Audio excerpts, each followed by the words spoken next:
Welcome to Sumbits, where we decode the PowerSchool development experience. Sumbits is brought to you by MBA. Let's start the show. Welcome everybody to another episode of Sumbits. Might see a familiar face this time around. Joined always by Ryan Cockerman and Eric Scheidel. And we are joined again by the, well, according to your name on the video here, it's 88 Adam Larsen, which is well played, my friend, well played. Adam Larsen, thanks for joining us again. Topic of the day is it was going to be kind of a mishmash. We're just going to give it a shot with Adam. Usually some good stuff comes out of this, so that's what we're rolling with. But before we get too far today, I am drinking a little Smooth Ambler Old Scout, little American whiskey, 99 proof, good stuff. What are you guys drinking on the day? I did a couple beers today. I went and grabbed a couple. I've got the current one I'm drinking right now is Cobra Clutch. It's 8% strong beer. It's quite tasty. I really like it. And then from one of my favorite Canadian breweries, Lake of the Woods Brewing Company. They're out of Ontario.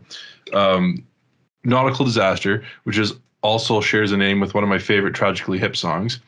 And then Dead Man Switch, which is a 6.8 and a 6.4 respectively. I haven't tried this one at all. This one I've tried many times. It's pretty good. This one I'll let you know after I imbibe. You got pretty lined up, man. How long are you planning on going tonight? 7.5 hours. That's a lot of beers. Until the kids wake up tomorrow morning. Yeah. I mean, you have to it's only 8:30. So I am super excited. This is my favorite beer drinking time of year because the fall beers start to come out. The pumpkin stout? And no, I do love me a good pumpkin beer. But no, one of my old standby favorites is the Sam Adams Oktoberfest. Yeah, and you know, it just drives me nuts that I can't get a good Oktoberfest in July because I drink it all year long. It's it's funny. Like Samuel Adams, we can get the flagship beer up here, but I can't get the other ones. You mean Canadians? Yeah, well, but I do.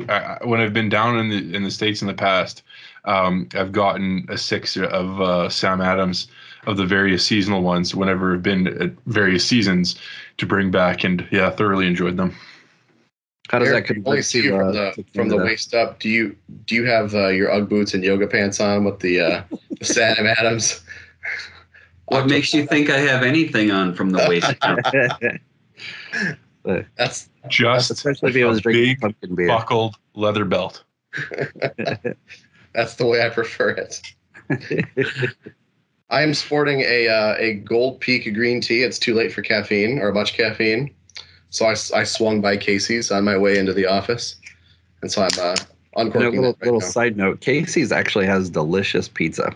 It's the best pizza. It is really, really good. I don't know if I'd go as far to say it's the best, but it's good stuff. We have a great little Italian place here that does pizza. That it's fantastic. It's got really sweet sauce, and so that's like the thing that everybody gets. But man, in a pinch, when you need pizza, like Casey's is pretty solid. I just had their taco pizza last weekend, and if you've not had their taco pizza, it is. I think I've had that before. I like their breakfast pizza too. That's a good on the way into work every once in a while grab one. Yeah. I can't say I've had the breakfast pizza. Anyway, I guess we should talk about some PowerSchool stuff. One thing that I wanted to bring up and talk about today is, the last couple of episodes have been about, kind of the start of the year. And one thing that tends to come up at the start of the year is, possibly some new software.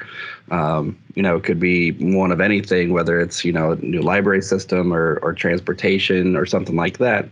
But a lot of times you're going to want to get that information, either in PowerSchool or they need some information from PowerSchool to make that run. So, Adam, you're our guest. You got anything in mind, something like that? Do I have something new this year? I do. Yeah. We launched Schoology this summer. Nice. Yeah. So we have never had an LMS before. We had teachers using Google Classroom in the past, for free. And we were about to launch Schoology right when the pandemic hit. So like the week that it started, I was like setting the meeting to like have the kickoff and plan out the implementation. And then it just got, totally derailed. And the timing was horrible because then the teachers were like, okay, well, we'll use Classroom because it's available. And so they use that through like most of the remote time and for the remote learners the next year. So it was kind of hard for us to unwind that a bit and again, pivot to Schoology, which is what we actually wanted to use. So anyway, we launched that. We did the training like in the spring and then got it rolling this fall. So first of all, Schoology is fantastic. I really like it. Nice. I was a little worried there for a bit because This is not a paid advertisement. it is not. But hey, it works out nicely. The PowerSchool owns them, right? So that that's kind of slick. Yeah, I mean the integration should work pretty well. It should. It should. It does leave some things to be desired. I'm kind of plugging some holes in there where I need to. The rostering is really great. Obviously, they know the data schema. They know the database of PowerSchool, so they pull rosters like it should. And it's just like an app. Like Schoology has an app like platform, so it's able to pull it in. And I just discovered the other day I can actually exclude classes I don't want to show up because like lunch and recess and stuff are showing up in Schoology, and the teachers were like, well, I don't want to see that. And you can filter those things out, which is cool. Yeah, so Is like it adding just as easy as putting in a list of course numbers? it really is. It's Hey, actually that's even better than that. It's like you can do stuff like, the course name contains and then put a string in there. So like anything that has the word lunch in it, whether it's my grade Sweet. school or my high school or my junior high, it'll pick homeroom when you have AM homeroom and PM homeroom and early years right. homeroom, right? Yeah, Cool. but you can also like narrow it down. You can like use a true course number and filter that out, which is good. Yeah, it does that stuff pretty well. And then the grade passback is phenomenal. So one of the big reasons we really needed to go with Schoology is like, I don't want dual entry of stuff. Key it into an LMS and then or have it grade it in LMS and then key it into PowerSchool. So it's got write back capabilities. It's their own API. So the teacher just click a button and it'll create the assignment. It'll put it in the right category and the right due date. And then as kids turn stuff in, it will send the scores back to PowerSchool, which is really nice. So we haven't had to do much for the basics. Some of the places that we're enhancing it are like, I want to know what the kid's ID number in Schoology is and have that back in PowerSchool. So I'm creating an extended schema to hold that. And some of the reasons for that are like, it's student numbers, it's their parent access codes. It's also like section numbers, because what's really nice is like now in PowerSchool, I can click a link and it'll jump me out to that section in Schoology. And so we just had to add like a little bit more like linkage between the two things. Ideally, I think the products should do those like natively, but we've had to add that ourselves. But the best part about integration with Schoology, it's not a Schoology podcast, but like it's able to handle any app. So like if you use things like IXL and HMH Anywhere and Khan Academy and all those resources, those will actually create SSO from Schoology into those systems. So like if a teacher assigns work to kids in those systems, the link in Schoology takes them right to the work and it assigns that to the kids properly. It uses LTI, which is an integration framework, like a standard for linking things together. And they actually did a really good job implementing it. So like for me, making those things happen for teachers is literally just like, okay, teachers, what do you need? Oh, here's 5 apps we need. I'll just go turn on those apps and get the links to work properly, maybe exchange some API keys, and it all just works. That's been like the last month of my life is all just that, just getting those things to talk to each other. That sounds pretty similar to what Clever does as far as the single sign-on stuff. Yes, it's pretty similar to that. And you may still also use Clever for rostering. Like that may be the thing that creates the rosters for the sections in those systems. Like that may still be the thing. Yeah. But it may not matter. Right. I think Ryan wants to say something. No, it's better for me not to talk about Clever. Fair enough. We use it. You could use one roster too, to get that stuff kind of working. But the cool thing is like the kids have individual personalized links for the work they're doing. And when they click it, they get into their work. Like that integration happening is such a time saver for teachers, like in the classroom. Well, yeah. That's why it's really valuable to me. Like when I can make that stuff work for them and they just give the kids the work and they don't have to go to some other platform, I walk out of that classroom like thrilled. Like, oh, this is great. That's going to save time for them when they're doing their thing. You mentioned One Roster. How familiar are you with One Roster? And Eric and Ryan, same question. I am only familiar with it by name. Okay. Ditto. I've written against it a little bit, so it's a standard. It isn't a thing; it's a standard. So you write queries conforming to a standard to roster kids in other systems. Like that's how it works. We've written a few queries so it's here. It's almost like an API for APIs. It's a standard to which you write the data. So it's sort of like what the headers should be. So if you're going to create a student file, it needs to have these 36 columns. They have to be named, and here's the accordingly. And yes, that's right. It's the target that you're seeking toward. And the nice thing about that is like you do it once, and then those products all can slurp the data from it. You're not writing an integration for every one of those products and with their own wild ideas about what that data should look like. I like that idea, but on the same, let's face it, it's like, Internet Explorer and Chrome and Firefox, right? Like, let's all agree on a standard and let's call it a standard, but someone's eventually going to be like, no, we're going to do it this way. Which they might. And and there are things that we've used for so long. It's like NWA map testing. We've done map testing before we were on PowerSchool, right? So I wrote a query against PowerSchool to create a file to upload the data for there. Like, I'm not going to switch to Clever. I'm not going to switch to whatever standards they have. I'm never going to do it because the query we have already works. Right, I'm not going to modify that and do anything different with it. It's ready to go. Yeah, I do like that idea. It definitely, especially with a bigger district with a lot more third-party systems, talk about transportation, library, and then LMS. Yeah. When I was in a district, one of the I can't remember what the old one was, but they moved, and I can't even remember the name of the new system was, but it was a new transportation system, and it was nice. It was new. It was it was pretty robust. I wasn't in charge of it at all from the data side of it, but I was in charge of PowerSchool and requested to get that information. And as as we're just talking about there, it's like we need here's a spreadsheet, here's a PDF. Yeah. This is what the data type needs to be. This is what the column needs to be. This is that's the challenge. So yeah, I think you bring up a good point. Is a lot of times districts, no matter what the size, don't necessarily think about all of the integrations that might have to happen. Obviously we're talking about PowerSchool here, so we're gonna stay on that topic. But like you said, they may go out and buy a new transportation system without even talking to the PowerSchool admin because they don't think about it being integrated. So then again, you show up, or everybody shows up and says, "Oh, hey, by the way, we need to roster this new piece of software," and you're just kind of sitting there going, "Okay, well, I guess I need to talk to them and figure out what those options are." Adam, you talked about API, and obviously we talked about Excel spreadsheets and templates and all that fun stuff. But go ahead. I was just going to say, I think I misspoke. I maybe misrepresented, a big district versus a small district. I would almost say it's harder for a small district with that because in purely staff hours and, in role assignment, whatever, our big district likely has one person dedicated to PowerSchool that doesn't have to worry about other things. So they have the energy and time to figure out the integration with these other systems. Whereas a small district who could just as likely be using those same softwares is going to have a hell of a harder time because they don't have the time to figure out the same query that the big district is going to need. The volume of the data is not consequential because it's still the query that has to be written. Yeah. So one of the things that surprises me the most is how varied it is in the vendor's expertise or awareness of APIs.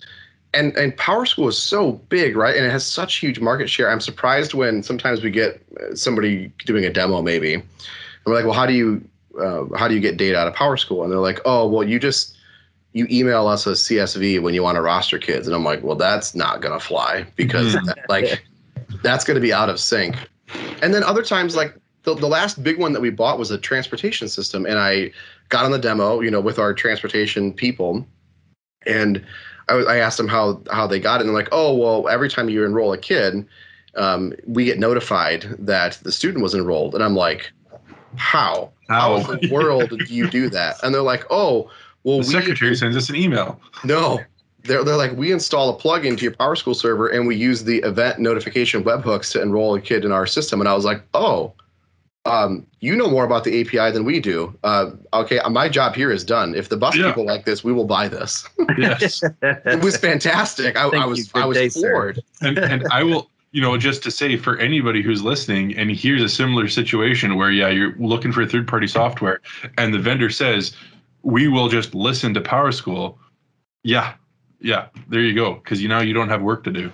Yeah, so you're right. Really reminding me of a conversation I had very recently. And I don't remember the specifics. I don't remember who I was talking to or what product they were talking about. It's the standard Eric story. Like, there's no context. Like, I'm going to tell you something, but I don't know where I was. So there I was. Who I was talking about. All I know is forget about it. A guy or a lady. And I don't remember if we were talking about PowerSchool or kittens, but no, I was talking to somebody about PowerSchool integrating with a third-party system. I don't remember who it was or what third-party system, but I just remember. Sure, I was in that. And this is the thing that I think, Adam, fortunately, it's you that's working with these third parties and knows what questions to ask. But I think for our listeners, like, if you're that person, or if you can kind of get the ear of the people that are having those conversations, if they're not technically adept to your level, the question.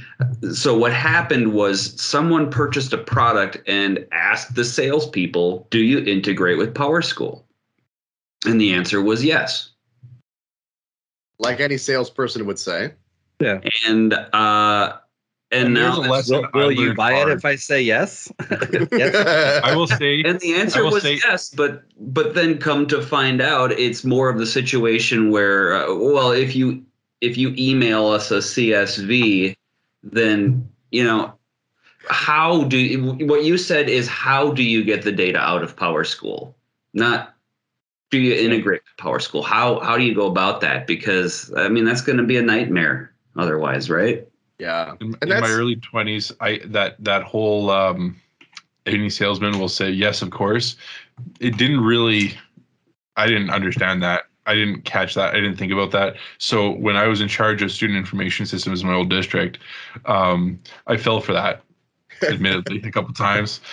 And there was a couple, and granted, they have built themselves up now, but I was also very progressive. I always like to just dive in, see what happened, fly by the wire, and figure things out. And I was the same way with PowerSchool. Even provincially, my district, I always known as the one who just upgraded PowerSchool, and the upgrades came out. And the thing is, I was cool with it, and it wasn't always smooth, but I always got it to work. But with third party stuff, I ended up becoming unwittingly, in a couple situations, kind of a guinea pig to these companies that have built themselves up, but my district and personally me ended up being the ones that took kind of the broad face of the storm. They're trying to figure it out. And that sucks. So I think the key there from the district perspective is that, and so, you sysadmins who are listening to this, like, get in the room, create a culture in your district where you are involved in everything. I remember a principal telling me, years ago, is like, the person who runs the SIS should be like one of the highest paid people in the whole district, the tech director, whoever it is. It should be superintendent and then technology. And that person should be in every meeting, just like, even if they're not engaged, just listening to be like, can't do that. This is going to affect the system, because they're the ones who understand systems the best. Mm-hmm. And I would like to just stop right there and have you repeat that. Yeah. For all of you listening, show this, figure out the timestamp on this and show it to your superintendent, because he's not lying. It's so true. On top of that, with it, like, it's a school division or a district, and it's a student information system.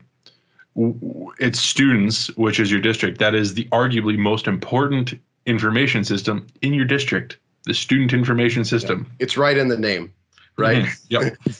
So the tech director is probably the person who understands systems the best. And I mean systems, not just technology, but like systems, like interoperability and how things work together to make stuff go, right?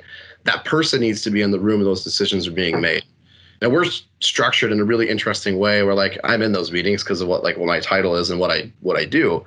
But it's not the case in so many districts. And I run into so many PowerSchool admins who are like, yeah, well, the lunch people just picked this thing and nobody asked the question. And somehow it got all the way up the flagpole and the superintendent signed the PO and nobody asked. So that's the fault of like a bunch of people. Yep. And I don't know how you fix that culturally, aside from just blowing people up when it goes sideways. Like the last time one of those purchases was made and we weren't involved, like nobody from tech was involved. So like they didn't even know if it worked on our devices, let alone integrate with our SIS. And we just lit the lunch people up. We're like, you are never doing that ever again. And all you other directors of other departments, you are never doing this again because we will not support it. In my division, and I'm going to say I'm not even going to name departments or just in case anyone from the division is listening. I don't want to get, someone moved on professionally because of a very exact situation and with that, and then coming against me with integration and trying to get it all to work. And it wasn't like I didn't want that or anything like to happen, but it was handled so poorly without involving me, but forcing things through me. And it was just a disaster. Just have us in the room. It's the same. I talk about that at PSUG when I teach a class on data automation and also on data visualization. Get in the room. Like start doing work, even if no one asked you to, so that the right people get impressed. And then they go, wait, that person needs to be in this meeting because I think they could help here instead of us just banging coconuts together trying to make stuff work. Like that person always seems to know how to make the data flow or like make the right chart or graph. And once you start getting invited to meetings, you start solving more and more complex problems. Yes. But you've got to get people to have eyeballs on you to know that you're capable of doing those things. And you got to show that you're interested in it. Yeah. If you don't have an interest in systems working well together, then don't go to those meetings. Don't impress anybody, and then just hate everything. Like you go right ahead and do that. Those are your options. Don't be the angry SIS admin. Also, don't be the SIS admin in that point because your life is just going to be more stressful, and everyone's life is going to be stressful. You're not making good things happen for kids if that's your mindset, right? The student information system administrator knows that database. I mean, whether they just started or they know, or they've been at it for a while, they know, I remember you guys, all four of you, know all the weird tables where all the weird data is and know how they all join together. I don't need a data dictionary anymore for the most part with a lot of the tables that I'm writing queries for. It's because we've been at it for so long. So trust that person in your district, please. On that note, I would like to, so for the SIS admins that are, listening to this conversation and going, but I don't know. You know what I mean? We've Rome wasn't built in a day. Yeah. We've talked about a couple different ways of integrating into these systems, whether it is as raw as, sending CSV spreadsheets, which, hopefully after listening to this, we can get you into a different way of doing that, all the way up to the API. But there are a lot of different ways of getting data, out of PowerSchool in kind of an automated fashion. Obviously we've had different podcast episodes about automation and, API and all that fun stuff. And we're going to mention some things here that we've probably mentioned before, but, again, we're looking at how we're integrating with these third-party systems. So, some of the other things that come to mind for me, using Data Export Manager with Sftp, maybe Power Queries with scheduled exports and all that fun stuff. So, Eric, you've been a little quiet. What ideas you got out there for ways? Wow, you just kind of stole my thunder. Ideally, I could pull it back. Yeah, I think ideally, Friends episode right now. You flame blower, you thunder stealer. If you could just bleep out what I said, just cut that out. And this is Eric's idea. No, I think ideally what your situation is when you're going to integrate with a third party is exactly what Adam just said.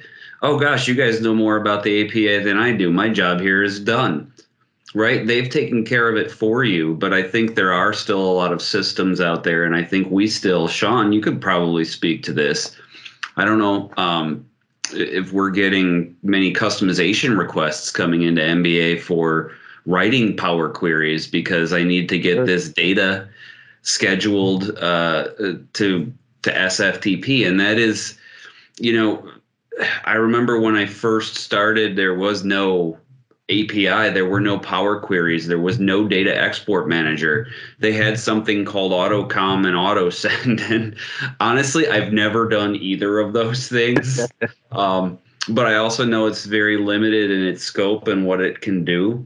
But at the end of the day, man, if the data is in your database, let me put an asterisk on this before I say the rest of the sentence, because the people that know are going to say, no, that's not right. But I'm going to say if the data is in your database, you can get it out via that Power Query, and you can get it to that third party.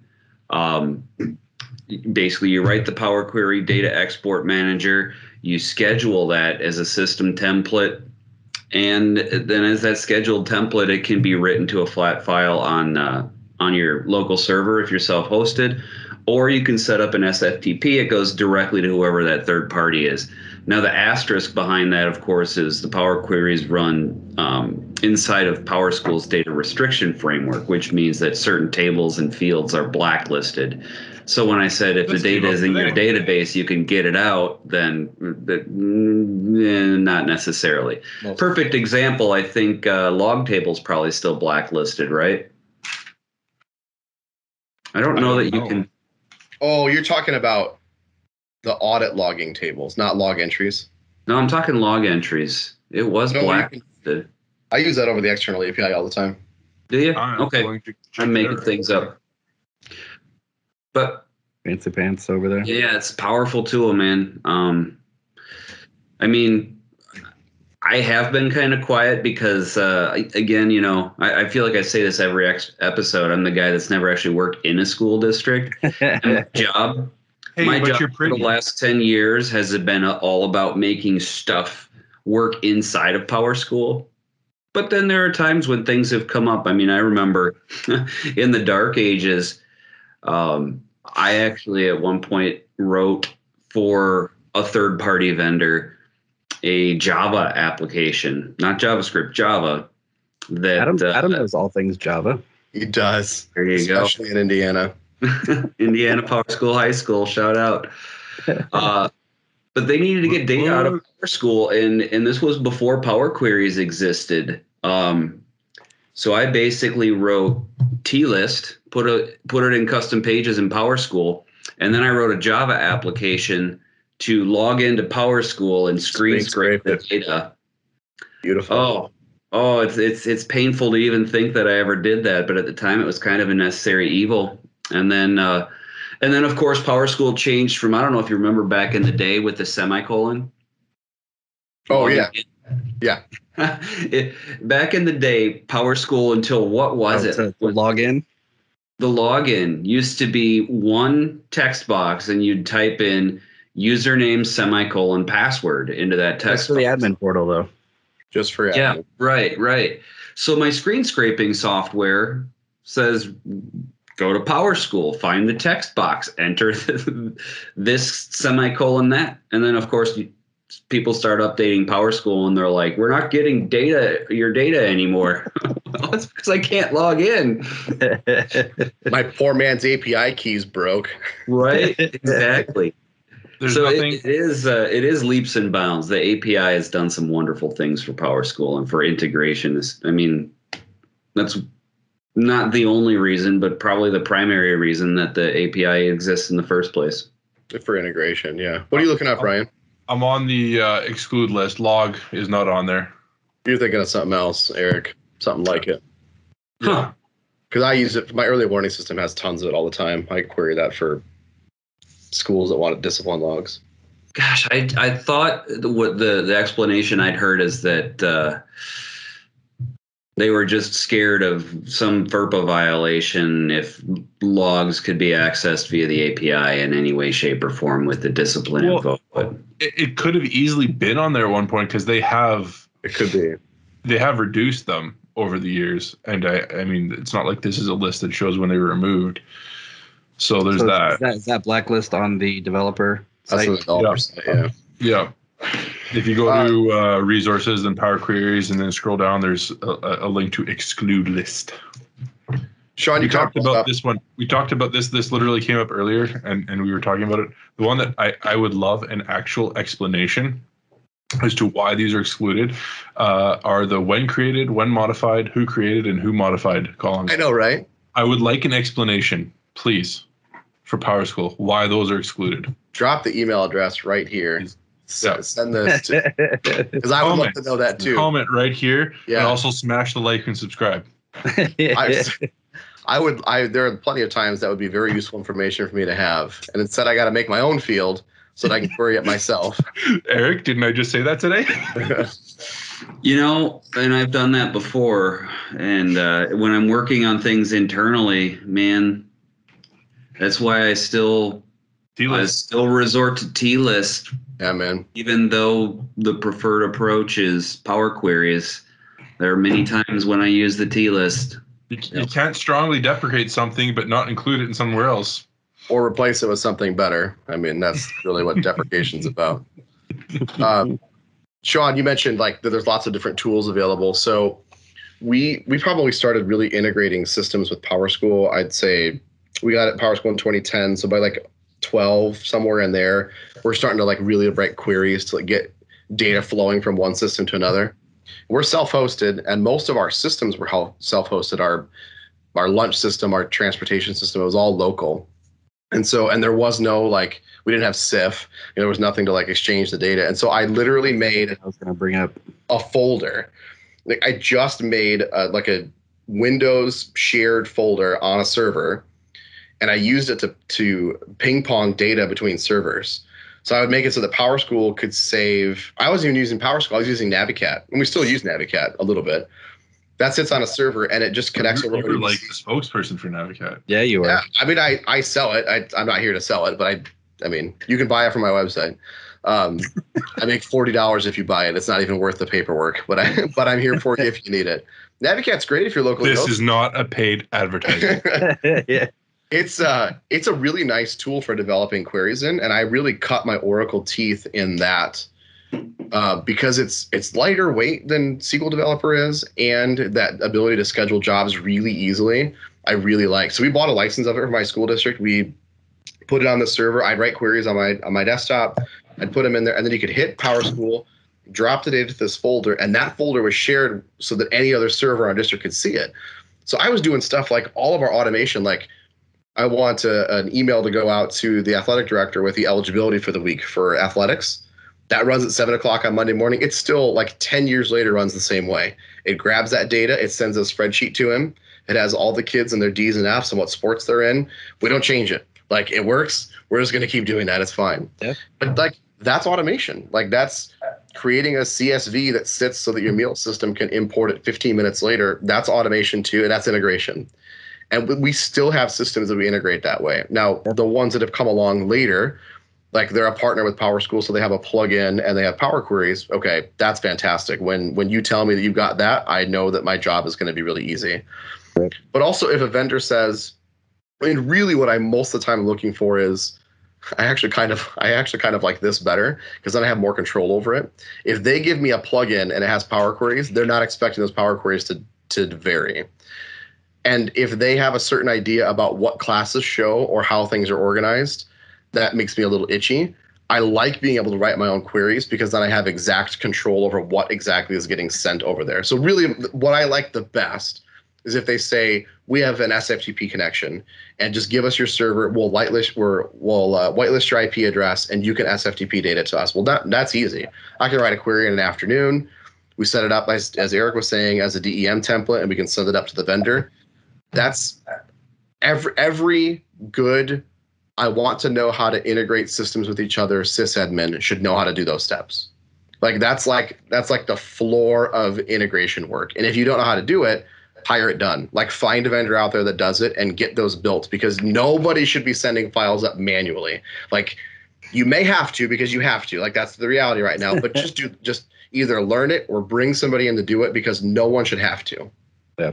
And let's add on to that, just like, and again, not trying to sell or anything here, but I mean, getting somebody, if you cannot write those Power Queries yourself, you cannot write that stuff yourself, that is kind of on the bottom end of services that any customization like guru can do for you. So I mean, relative to all things, it's probably pretty inexpensive, and just it'll save you stress, tons of it. It's tons of it. There's a lot of people out there who do it. You know, the big outfits and the one-off people. Mm-hmm. Shoot, half the time if you post where you're stuck on your query on the listserv, one of us will show you where it's missing something. Yep. Like we will help you for free, because I can't bear the thought of some poor soul having to SFTP manually a file to some vendor every day. Like, here, please take this query. I don't want to know you're doing that. The asterisk there is post the query you've been working on, because no one wants to do the work just for you for free. But if you've obviously been trying and you've hit a roadblock, yeah, everyone's going to be like, oh yeah, this guy's trying, let's help him. So yes, that is, I mean, that's any good community where people are helping each other.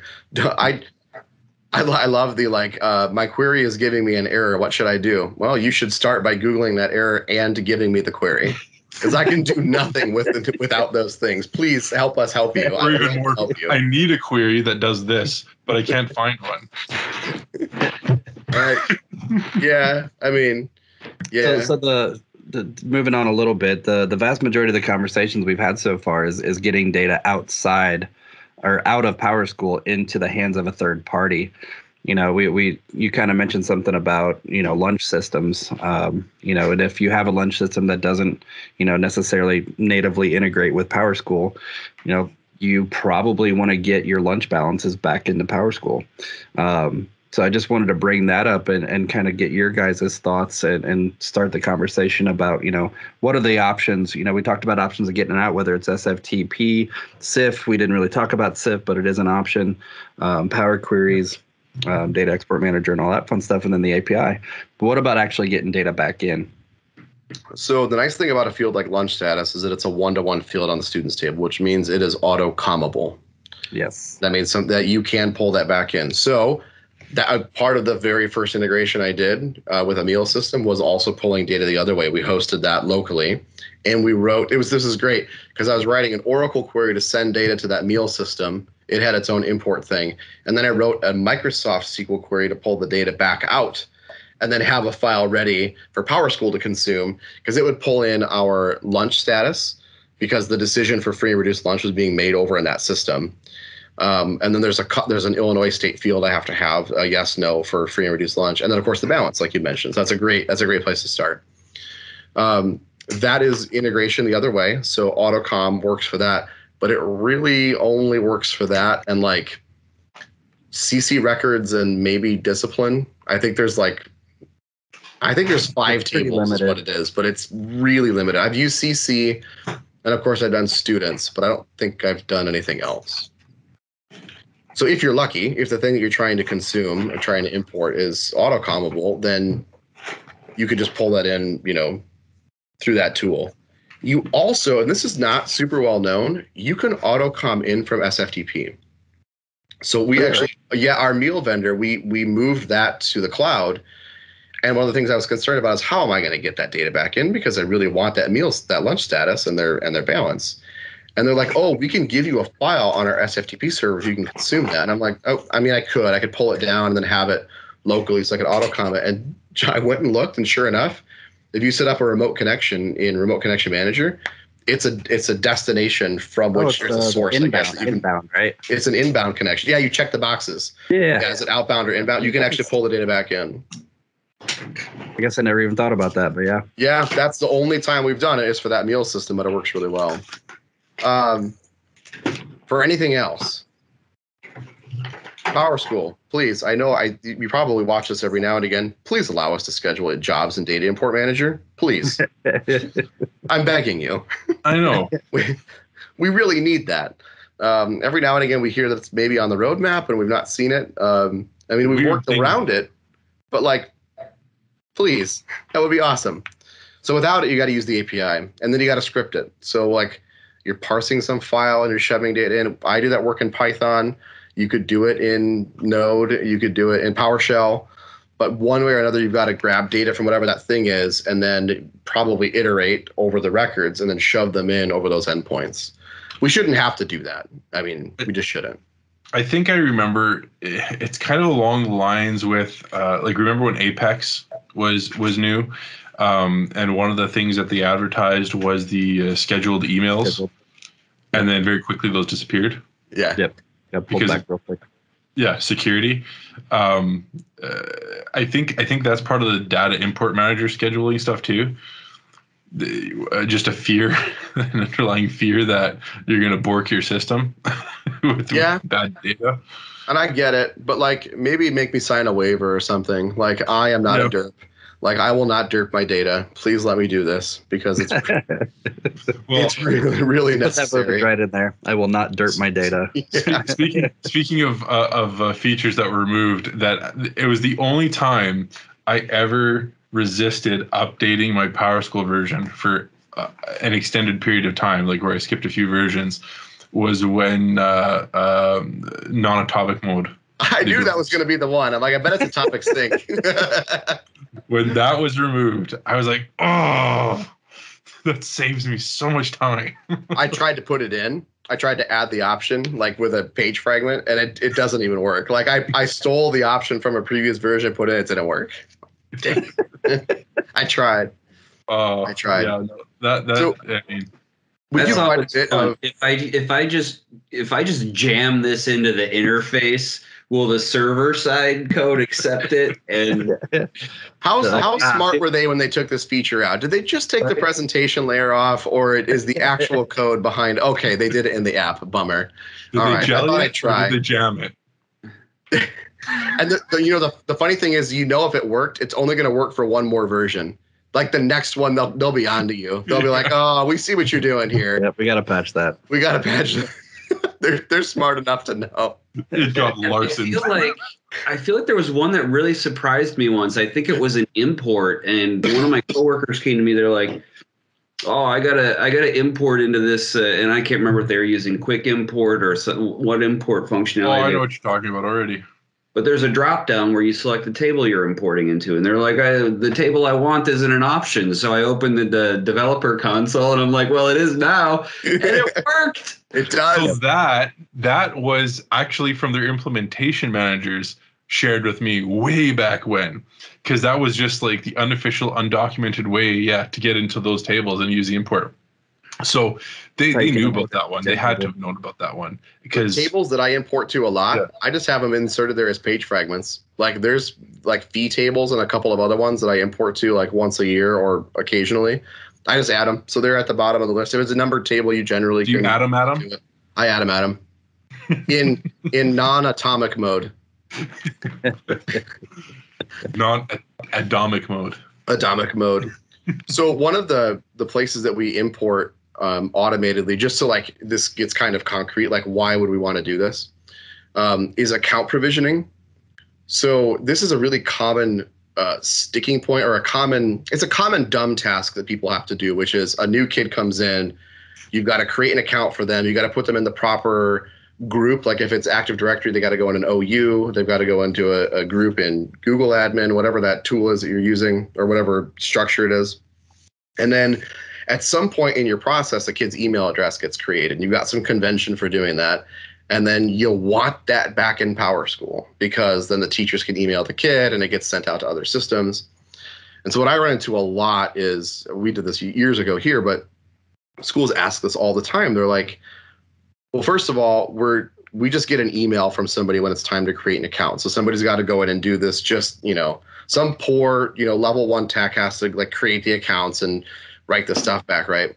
But that's a really good place to automate. And it's a really good place to learn a bunch of different skills. So if you're curious about, like, from start to finish how to make this work, that's a really good project to go Power Query to find my kids. If they don't have a web ID and don't have an email address, they're the kids I need to do stuff with. I power query them out using maybe like PowerShell over the API. I have scripts in PowerShell that create the accounts, figure out the email address, and then use the API to write the email address back, because that's not a field that's available in Quick Import. So you get your hands on a bunch of different things. Now, that is not an afternoon project. That is not like I'm gonna fix all that today. That is like, I got to learn some stuff. I got to learn how to write that query. I got to learn enough PowerShell to figure out how to provision accounts and construct an email address and make sure that it can exist, and then write it back to PowerSchool. But you now touched a bunch of different things. And that's one of the payloads, fortunately, on the old V1 endpoint for students, that you can write back the email address. And now, like, nobody touches that. We just, our techs get an email that say, here's all the kids who were created today. Here's the kids who moved OUs because they're now in a different school from where they were before. Like, that stuff's all got to get automated out. I feel like just for the sake of some of our listeners, you glazed over V1 endpoint pretty hard. Oh. Yeah. I mean, I know. I think we all know, but I mean, I feel like that's gonna like make people go, "What the heck did he just say?" You want to talk about that? Endpoint. So when they first created the API, typically APIs are versioned, and they said, "Oh, this is version 1 of the API. And we're going to have a student endpoint, a school endpoint, a whatever endpoint." And Eric and I, we went to DevCon in 2014, and that's when we learned about this stuff. Like, this is the endpoint. This is how they work. And they said, we've got kind of a problem here. And that is that we have too much access on the V1 student endpoint. You can like write and read too much stuff. And we think we're going to probably deprecate these and have V2 endpoints that are a little more scoped down. And that was 7 years ago. And they're still open. And they still work the same way. But So they're strongly I think they're deprecated. too afraid of breaking integrations if Which it's I would not be too. backwards compatible. I would be too. You know, if you got so much technical debt wound up in that V1 endpoint, you know, they could have done it then and probably been okay. But man, the best time to have done it would have been never. Like, don't even build it that way. And the second best time would have been the day they figured out they opened up too much access. And now it's like impossible. You just can't do it. So the V1 endpoint, on the student endpoint, it's WS for web services, V1 student. And then if you give the proper payload of data and you throw that at the endpoint, it will update the email address and other things. You can update the address. That's how I geocode kids. I pull them out and use the Google API and shove the geocode back in. Like that, that's all available on the old V1 endpoint. The more modern endpoints are things like the Power Query endpoints and some of the metadata, some of the core Power Queries, of course, are in there. What am I forgetting? What's the stuff that came after V1? That's basically it. Was the schema? Schema is not a V1 endpoint. No, that's the schema. That's all the Power Queries. Yeah, the schema table and schema Power Query ones. Those are all like the new, like the modern Power Query stuff. Yeah. So anyway, like the thanks for calling me out on that. But the V1 endpoint is you gave more. I was going for more of a just a touching on it, but you did a masterful explanation. Touch. Yeah, that's an endpoint you can use to update data. That's the path for it. You just give it a DCID for the kid, and then you'll be able to update data. I didn't even know half the stuff. I knew, but I didn't know enough to explain that. If I had been on the other side of that conversation and I had to explain the V1 endpoint, it would have been bad. Now we're lucky they still exist, to be honest. Like they should deprecate them, but the fact that they exist makes some of our job easy, because like I have pretty easy read and write access. But the most important thing to know, this was discussed on the listserv earlier today, is that if somebody has a client ID and a client secret for your server, they have access to a lot of things, which is why you guard them as very, very well-kept secrets, because people can read and write data on your server without logging in. That's like being able to log in, so you got to be really careful with them. And I mean, write, yeah, that's significant, but the read, that's the danger point. Yeah. Like, that's student personal information. So yeah, let's just reiterate, students' information. So to elaborate on that, the difference a little bit, if I may, between the V1 and the V2 is, with your version 2 endpoints, if you have a client ID and a secret, that needs to be associated with a plugin that explicitly says, I want access be it view only or read-write access to this field in this table. And that each one of those fields in each one of those tables needs to be explicitly called out in that plugin. So the client ID and secret won't get you access to that information unless it's explicitly granted. Unless it's a V1 endpoint. Yeah, that's the like false sense of security, and it even kind of gives you like, here's all the access this plugin is asking for. These are the fields they can see. Except they also can see all these other fields that you don't know about if they go to this other path. It's like this back door that could be problematic in the wrong hands. Sumbits does not endorse any of this. When did you become the legal counsel, Ryan? Yeah. We had a meeting. Like to do it. Did you go to Canadian law school? Yeah, there's a little cabin up in the woods. It's been a couple weeks. That's good. Well, hey guys, that's the stuff you got to be Suits was careful filmed of. in Toronto. What was filmed in Toronto? Suits. Oh, very good. Well, that's like the USA lawyer show, right? Yeah. Like the Mary Jane of Mary Janes. Or Mary Sue. I forget what's the right. Yeah.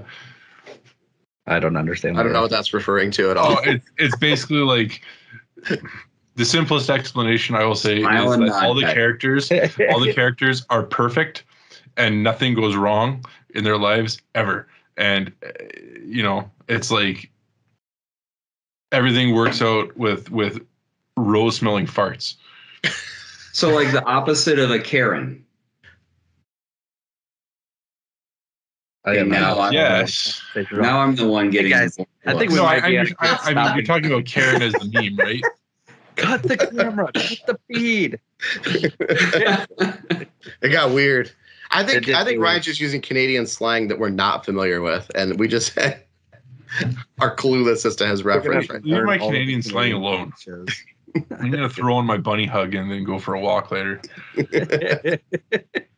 Yeah, what he said. But hey guys, unless you got anything else to join in, that was great stuff right there. So unless you got anything else, we'll call it a night. Everybody, thanks for joining us. Thanks for listening. Thanks for watching. Leave a comment down below or send us an email at sumbits@mba-link.com. We'd love to hear from you. Thanks again, Adam. If you've got better suggestions for guests than this Larsen dude, let us know. And there's got to be somebody better out there. We had to come back to him because no one's been giving us good ideas. Till next time, guys. Peace. See ya. Cheers. Thanks for joining us, and a special thanks to our subscribers. Consider becoming one today. Enjoy more episodes and learn more at mba-link.com.